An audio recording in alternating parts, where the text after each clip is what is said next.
mein Name ist Jan Hoffmann von nStuff und wir sind hier mit Devin Townsend auf seiner aktuellen Tour und er hat sich netterweise ein bisschen Zeit genommen, um uns ein bisschen was zu seinem Equipment und dem Leben auf Tour zu erzählen.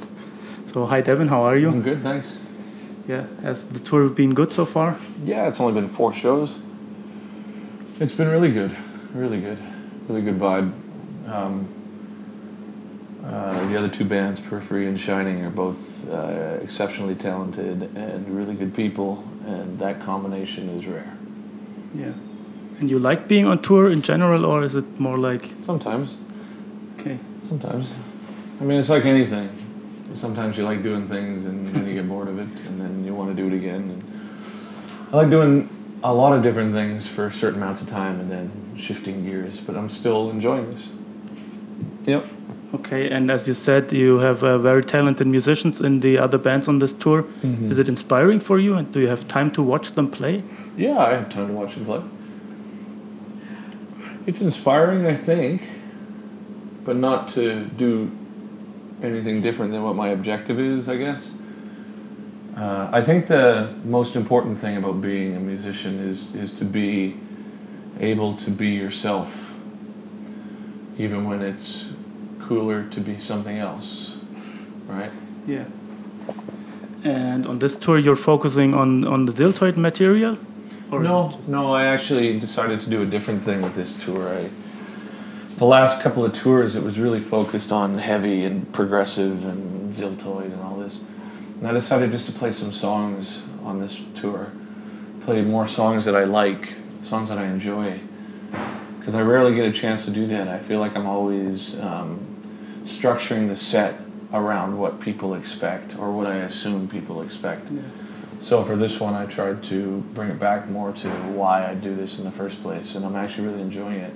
It's probably not as heavy or as complicated as maybe some of the audience would want, but I also like to think that similar to the records, every tour should be its own vibe, its own atmosphere. So this one's very specific. Yeah.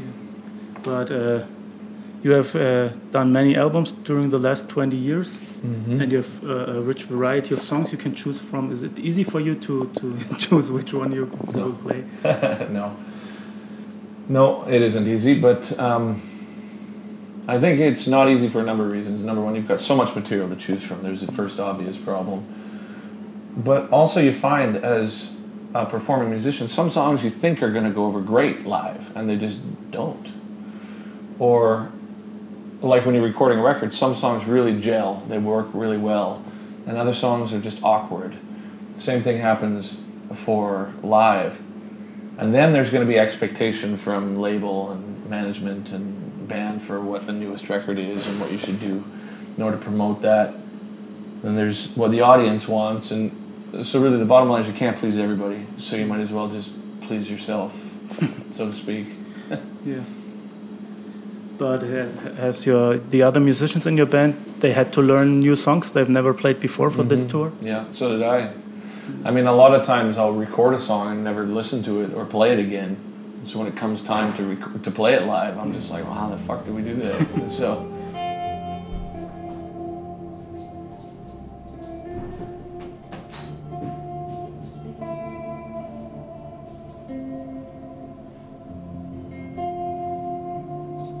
So we all are on that, but luckily I've got a band full of people that are very proactive in learning the material. A lot of times I find that several of the members of the band have to teach me how to play it, which is embarrassing, but I guess kind of fun in a weird, selfish way. Yeah, so normally you just select the songs for the tour and then send them a list with the songs and they learn it, or? Well, it's not a tyrannical organization. Their voice is very much encouraged and appreciated. So I may bring a set, and then after the set we may discuss, hey, I don't know if that worked, or maybe we can try this or that or the other thing. So it's collaborative once I've sort of established the atmosphere that I'm trying to create. Yeah. And that's what happened this time as well. Okay, and as you said, you're playing some different songs on this tour. Has your equipment changed? Yeah, it always changes. I mean, I really like gear. I find it inspiring. I find, well, they're toys a lot of the time. You get new toys.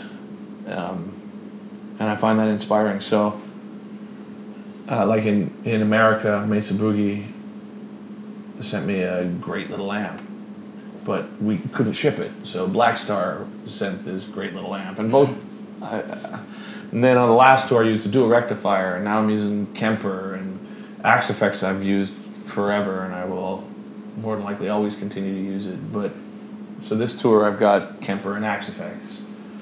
And Framus, you know what it is a lot of times as well, is it's the people at the company. Your relationships become very important. Framus is a German company, and Hans Peter and his wife and his children, it's a real family-based organization, and they have been so kind to me. I mean, I've always played a Fender Telecaster. It's my favorite guitar, but I don't, you know, it's not for what I'm doing here. It's just what I play. And so I worked with ESP, and I worked with PV and a bunch of companies, but Framus have really made me the best guitars that I've played, and they're so kind to me that until they don't want to work with me anymore, I'll work with them. Because they've been, as human beings, like really, really nice. It's no bullshit. It's like really direct and very kind. Yeah. And the guitars are my favorite that I've played for what I do with DTP. I'll always play a ton of guitars. I always will.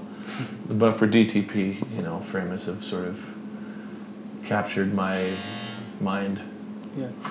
So how many guitars do you have on tour this time? 3, 4, 5, maybe. Okay, because of this one included. Because of different tunings, or more of because of different sounds? Well, different tunings. I've got. Well, I think I have 6 guitars. I have 6 guitars. Okay. Because I have 3 tunings. And a backup for each one in case I break a string. Yeah. So I have open C, then a backup. Open B, backup. I've got a drop D, but it's only for a couple songs, so I don't worry about it breaking string. And then this one for writing. Okay. Yeah. So you're also writing on tour. So. Well, yeah, just playing guitar. I mean, the way I write is not conscious. I don't spend a lot of time writing. Yeah. I just play guitar, and then the good ideas stick around, and then eventually become songs. But I don't spend too much time thinking about it. It's more of a pastime and a pleasure. I guess that's why I like music so much. All the work in my job is the social stuff, or the emails, or traveling. Writing music is not work. Right?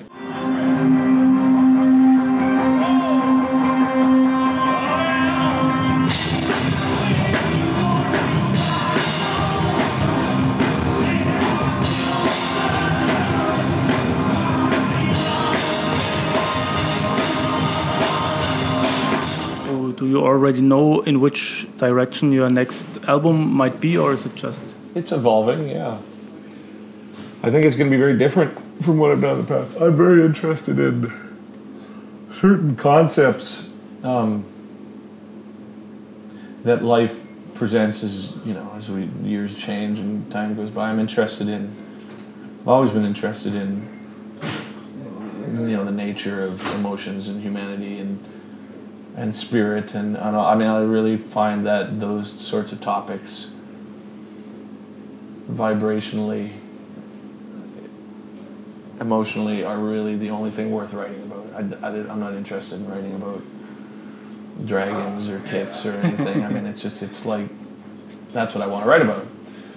But as your life changes, and as your experience changes, and as your boredom kicks in, a lot of times the way it articulates itself becomes defined just by the experience of time passing. And now it seems like the music is going in a very sort of dualistic way, where the heavy and the quiet are working much more in tandem. And I want it to be beautiful beyond anything I've done. I also want it to be apocalyptic beyond anything I've done. And I want to work with an orchestra, and I want it to be surround, and I want it to be animated, and I want it to be with musicians from very different walks of life than mine. And that's as far as I've gotten with it. I've got some songs and some ideas and some riffs and some, but it's more of just a color that I'm trying to define now. Yeah, and as you said, like with animation and stuff like that, do you already have a video idea or a stage idea in mind when you're writing a song? Well, going back to our first question, I think it was us, might not have been, but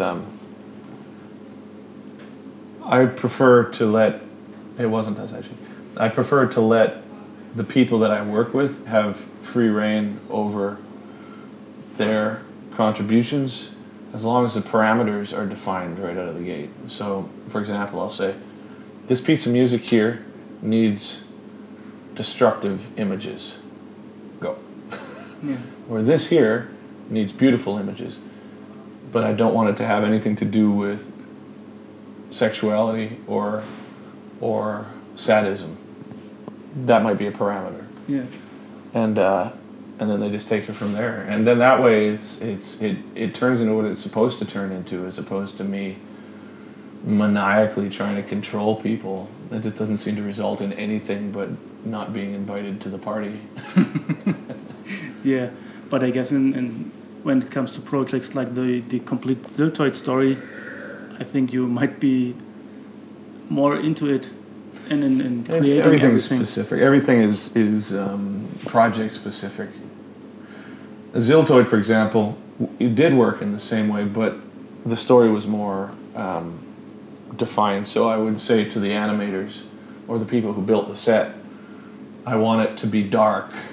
I want it to look like Geiger, and I want it to have lens flare like the Star Trek J.J. Abrams thing. And I don't want it to look like the Muppet Show, but I still want it to be this content, which is stupid and absurd and whatever. And then that's how it evolves. So then they take that, but I didn't go there for the set design. In fact, I really like the surprise. Like when you get people who are incredibly talented and say, well, here's what I want it to be. And then we define it between us. We discuss whether or not it's going to be this and that and everything. And then when they go and do the set, I come in and I'm like, that's fucking awesome. Because we've set the parameters out specifically enough that as long as it isn't this, and this, and as long as it includes these 5 or 6 things, I don't care what you do. Just go for it. And then it's great. It's great. Then everybody's creatively involved too, and I really like that.